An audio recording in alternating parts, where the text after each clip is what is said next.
Bismillahirrahmanirrahim. Assalamualaikum warahmatullahi wabarakatuh.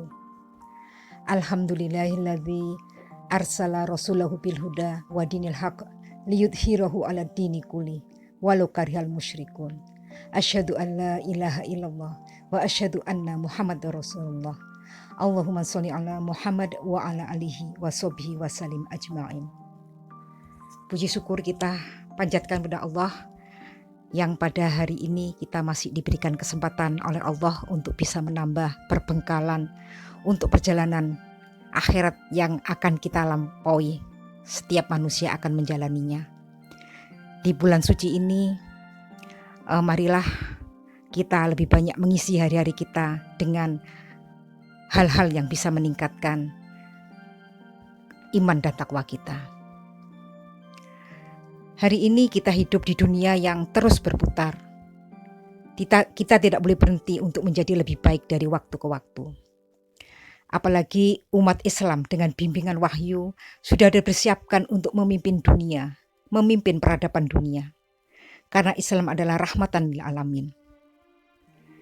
Dan itu sudah dibuktikan oleh generasi yang lalu. Saat ini kita dipaksa untuk sadar apa yang terjadi dengan diri kita, bangsa kita, Indonesia, yang lebih dari 80% adalah umat muslim. Berkaca dari hal tersebut, saya sampaikan berita dari Institute for Management of Development Swiss pada tahun 2006 memberitakan bahwa pada tahun 2005 produktivitas kerja Indonesia berada di posisi 59 dari 60 negara yang disurvei.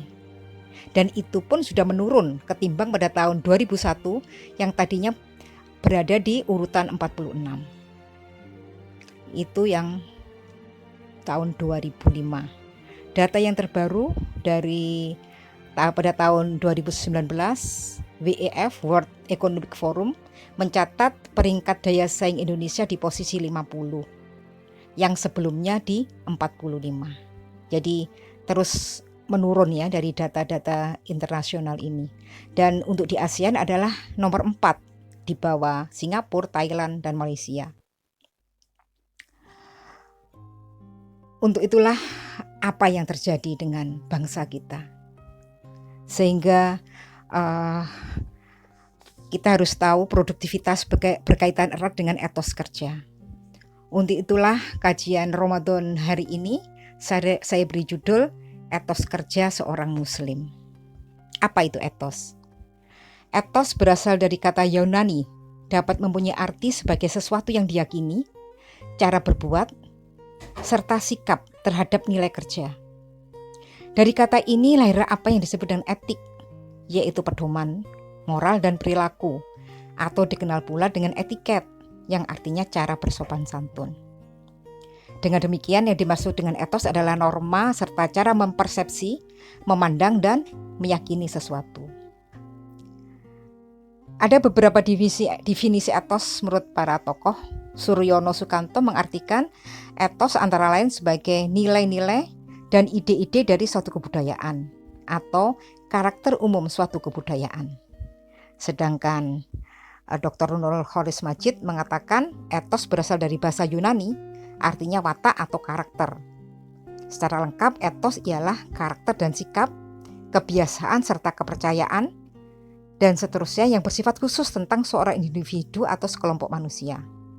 Dari kata etos terambil pula kata etika, yang merujuk pada makna akhlak atau bersifat akhlaki, yaitu kualitas esensial seseorang atau suatu kelompok manusia termasuk suatu bangsa. Ya, jadi etos seperti itu. Kemudian apa itu kerja? Yang dimaksud kerja adalah segala usaha maksimal yang dilakukan manusia, baik lewat gerak tubuh maupun akal untuk menambah kekayaan atau maksud yang lain, baik dilakukan secara perorangan ataupun kolektif, baik untuk pribadi maupun untuk orang lain.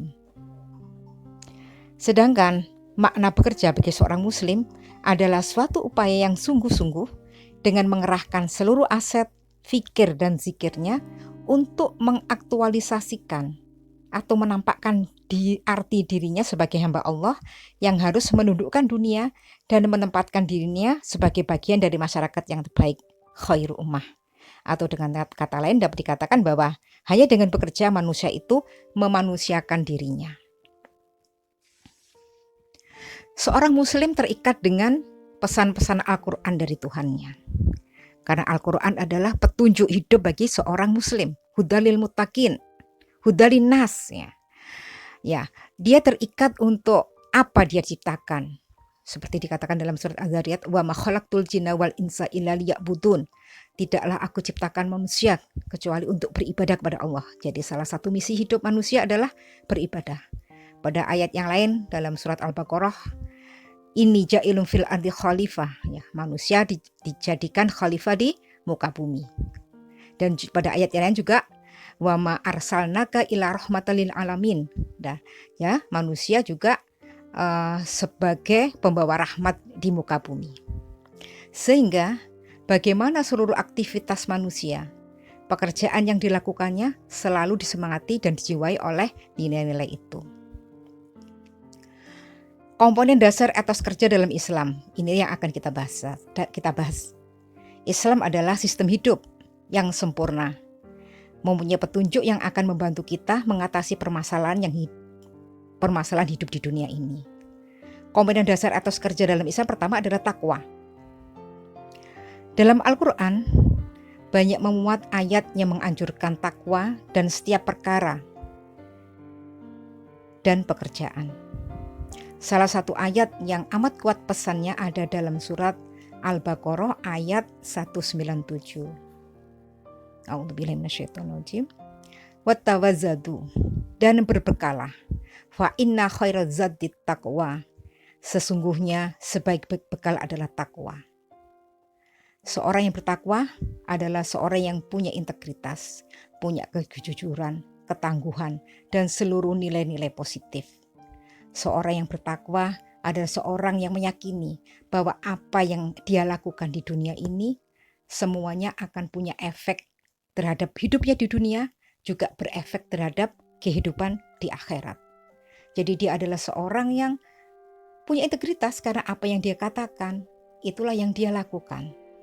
Seorang pejabat yang bertakwa, dia tidak akan menipu konsumennya. Dia akan melayani konsumennya dengan sebaik-baiknya. Dia akan memenuhi semua janjinya. Bagaimana pelayanannya, servisnya. Jadi tidak akan terjadi suatu penipuan di sini sebagai seorang pedagang yang bertakwa.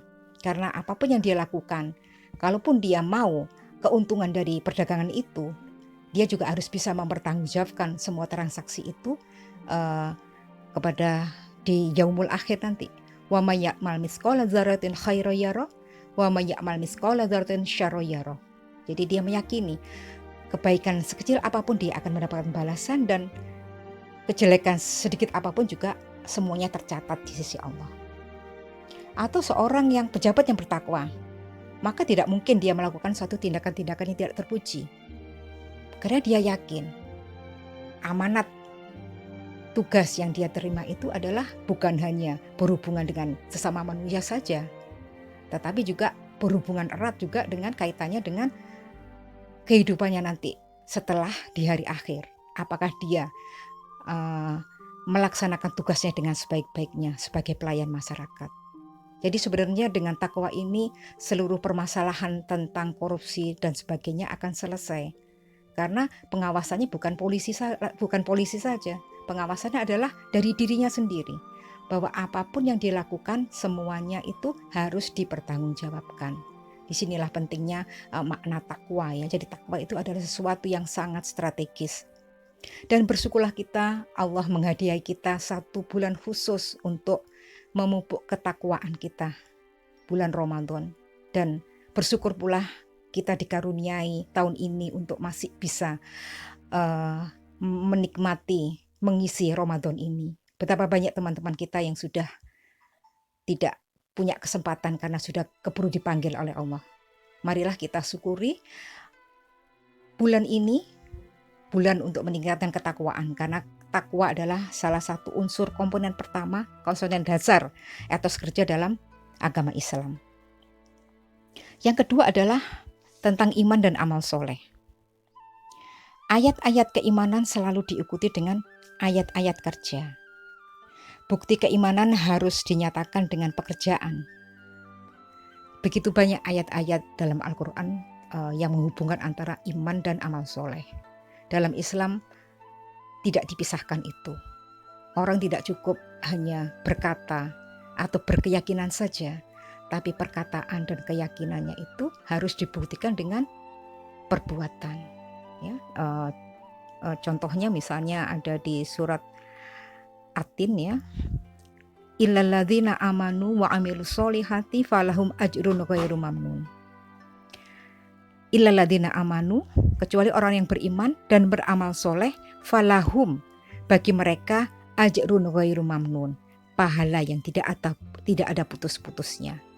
Jadi dalam surat At-Tin dikatakan orang yang beriman dan beramal soleh itu pahalanya tidak ada putus-putusnya. Dalam surat Al-Bayyinah dikatakan innalladzina amanu wa amilus solihati fa ulaika hum khairul bariyah. Sesungguhnya orang yang beriman dan beramal soleh, mereka itulah sebaik-baik makhluk. Ya, jadi Allah memberi sebutan bahwa orang yang punya iman, punya keyakinan dan imannya dibuktikan dengan perbuatan baik amal soleh, itu adalah sebaik-baik makhluk. Di surat Al-Kahfi ayat 107, innalladzina amanu wa amilus solihati kanat lahum jannatul firdausi nuzula. Sesungguhnya orang-orang yang beriman dan beramal soleh, bagi mereka ada surga Firdaus sebagai tempat tinggalnya. Jadi balasan orang yang beriman dan beramal soleh adalah kehidupan akhirat yang luar biasa. Atau juga misalnya dalam setiap doa kafaratul majelis, kita selalu kafaratul majelis penutup acara ya, bukan kafaratul majelis, mohon maaf, al-asr ya, a'udzubillahi minasyaitonirrajim, wal asr, demi masa, illalladzina, sesungguhnya manusia itu pun merugi, illa kecuali, nah jadi semua manusia itu merugi, illa kecuali, ada pengecualian. Orang yang tidak merugi adalah illalladzina amanu wa amilus solihah. Ya, jadi orang yang beriman dan beramal soleh, watawasau bil haq watawasau bis sabr. Itulah. Jadi amal soleh adalah suatu hal yang memang mendasari etos kerja seorang muslim ya, bagaimana apapun yang dia lakukan adalah dalam rangka suatu kebaikan. Tidak ada kegiatan yang merusak. Kegiatannya adalah kegiatan untuk berbuat kebaikan. Karena Islam bukan hanya agama asketis ya, yang hanya mementingkan segi rohani saja, tapi kita juga sebagai seorang muslim disyaratkan untuk mengaktualisasikan nilai-nilai keimanan kita dalam bentuk amal atau kerja atau perbuatan. Nilai yang ketiga, etos kerja komponen dasar etos kerja seorang muslim yang ketiga adalah ikhtiar ya. Dalam surat Ar-Ra'd ayat 11 Allah mengatakan innallaha la yughayyiru ma biqaumin hatta yughayyiru ma bi anfusihim. Sesungguhnya Allah tidak mengubah nasib suatu kaum hingga mereka mengubah diri mereka sendiri. Dari ayat tersebut jelas, siapa yang menghendaki hidupnya berubah, maka dia harus bersungguh-sungguh berupaya untuk mengadakan perubahan. Inilah sunatullah. Tanpa usaha yang sungguh-sungguh, mustahil kita bisa mengadakan merubah nasib kita. Jadi disinilah kita bukan seorang yang nerimo ya. Orang yang sabar adalah bukan orang yang sabar dalam misalnya sabar dalam kemiskinan. Tanpa berusaha saya sabar sudah, sabar yang pasif. Sabar itu adalah upaya aktif bagaimana dia merubah dirinya. Kalaupun masih belum dapat, dia tetap berjalan. Dia tetap membuat perencanaan. Satu perencanaan dianggap gagal, dia analisa, dia rubah lagi, dia perbaiki lagi. Jadi seperti perjuangan misalnya pada saat penaklukan Konstantinopel yang dilakukan oleh pada zaman Khalifah Utsmani itu, saya kok lupa namanya. Itu sesuatu yang tugas yang luar biasa beratnya. tantangannya sedemikian beratnya. Tapi usahanya juga sabar luar biasa. Satu dicoba, gagal, dicoba yang lain, itulah. Jadi orang yang pantang mundur, orang yang merencanakan untuk bisa tidak menyerah dengan kesulitan, itu adalah orang yang akan menjadi pemenang. Dan itu sudah karakter dasar bagi suatu bangsa, suatu kaum, suatu umat, atau seorang manusia yang akan sukses. Yang keempat adalah tentang niat. Dalam Syarah Hadis Arba'in, yang pertama, innamal a'malu binniyat. Jadi adanya kesungguhan, ya. Ini hampir mirip ya, ikhtiar sama kesungguhan adalah suatu yang mutlak, ya. Jadi kita memang harus punya planning, punya niat, punya tekad.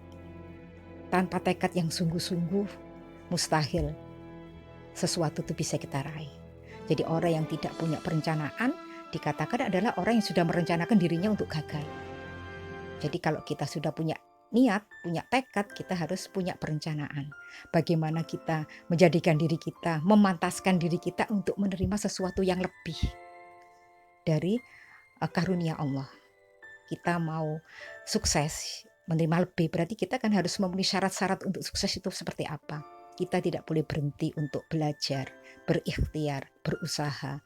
Kalaupun masih gagal, kita pelajari apa yang salah dari itu. Jadi kegagalan itu sebenarnya bukan kegagalan sebenarnya, tapi cara Allah untuk menunjukkan bahwa ada yang salah dari langkah yang kita ambil. Dan seorang yang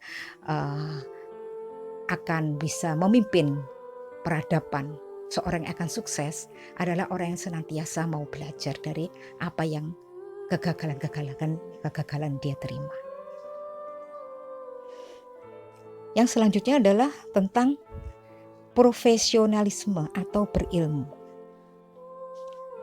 Jadi menurut Dr. Imaduddin Abdurrahim, Islam sangat menekankan profesionalisme.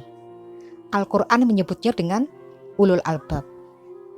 Ciri-cirinya, dia punya keterampilan yang tinggi dalam satu bidang dan kemahiran. Dia punya ilmu, pengalaman, dan kecerdasan dalam menganalisa masalah, membaca situasi, cepat serta cermat dalam mengambil keputusan terbaik. Kemudian juga berorientasi ke depan, punya kemampuan mengantisipasi perubahan, punya sikap mandiri. Dalam Al-Quran, manusia dengan karakteristik dan kualitas seperti itu dinyatakan dalam surat ke-39 ayat 17-18. Fabashiril ibad, gembirakanlah para hambaku, alladzina yastami'unal qaula, orang-orang yang menyimak pendapat orang lain, wayattabi'una ahsanahu, dan pandai mengikuti yang terbaik daripadanya. Ulaika alladzina hadahumullah, mereka itulah yang mendapat hidayah dari Allah. Wa ulaika hum ulul albab, mereka itulah ulul albab. Jadi ulul albab bukanlah manusia yang cepat puas dan berwatak nirmo. Mereka yakin akan tugas dasar manusia sebagai makhluk untuk memakmurkan kehidupan di dunia. Ya, itulah beberapa komponen dasar etos kerja dalam agama Islam. Kita kembali kepada permasalahan bangsa kita. Jadi kita sudah mempunyai nilai-nilai luhur yang luar biasa. Sudah waktunya kita harus merencanakan generasi yang akan datang untuk bisa menjadi tuan di negeri sendiri. Bagaimana kita punya nilai-nilai keunggulan sebagai seorang muslim yang mempunyai ketakwaan yang tinggi, mempunyai iman dan amal soleh yang tidak pernah berhenti, mempunyai ikhtiar yang juga pantang mundur, niat azam yang kuat, juga profesionalisme yang tinggi. Untuk itulah kita semua sebagai ibu, sebagai guru, sebagai orang tua, sebagai nenek, sebagai anggota masyarakat, kita punya tugas. Bagaimana nilai-nilai keunggulan ini bisa kita tularkan kepada anak turun kita, kepada generasi yang akan datang. Di bulan yang mulia ini sudah saatnya kita menempa diri kita, beribadah, sholat, membaca Al-Quran dan sebagainya, itu adalah ruh kita. Itu adalah energi yang akan menggerakkan kita untuk menjadi seorang sosok yang akan punya kekuatan memimpin peradaban. Karena sosok-sosok itu memang diperlukan untuk bisa membentuk suatu pribadi yang kokoh, sebagaimana yang sudah ditunjukkan oleh Rasulullah generasi awal. Kita lihat pelajaran dari bangsa Arab pada saat sebelum Islam datang adalah suatu bangsa yang tidak dikenal peradabannya. Dia adalah suatu suku bebas yang tidak dinilai oleh bangsa-bangsa yang lain untuk dijajah karena tidak diperhitungkan. Tapi pada saat Islam datang, Rasulullah datang dengan membawa cahaya yang terang benderang dengan Al-Quran, dengan suri teladannya yang luar biasa. Kemudian bangsa yang terbelakang tadinya, yang tidak dikenal oleh sejarah, tiba-tiba berubah menjadi sosok bangsa yang bisa memimpin peradaban. Dan itu bisa bertahan selama beratus-ratus tahun. Untuk itulah, manakala kita ingin memperbaiki bangsa kita mulai dengan kembali kepada etos diri kita. Bagaimana kita bisa mendidik diri kita, generasi yang akan datang, menjadi bangsa yang bisa memimpin dunia, memimpin peradaban dengan kembali kepada nilai-nilai luhur yang sudah diturunkan lewat hambanya yang mulia, lewat Qur'annya Allah yang luar biasa. Sehingga disinilah kita memang tidak boleh pernah merasa cukup untuk belajar, untuk senantiasa saling menguatkan bahwa kita punya satu tugas yang tidak ringan. Bagaimana kita sebagai seorang muslim menguatkan satu sama lain, watawassaw bil haq watawassaw bis sabr, untuk meraih, membentuk diri kita menjadi bangsa yang bisa memimpin peradaban, bisa menyebarkan rahmat, melaksanakan amanat sebagai khalifatullah fil ard, dan menjadi seorang hamba Allah yang baik. Mudah-mudahan Allah menolong kita, memberkahi kita semua, memberikan kekuatan kepada kita, keistiqomahan, kesungguhan untuk berjalan di atas jalan petunjuknya. Nasrun minallah wa fathun qarib wa basyiril mu'minin. Wassalamualaikum warahmatullahi wabarakatuh.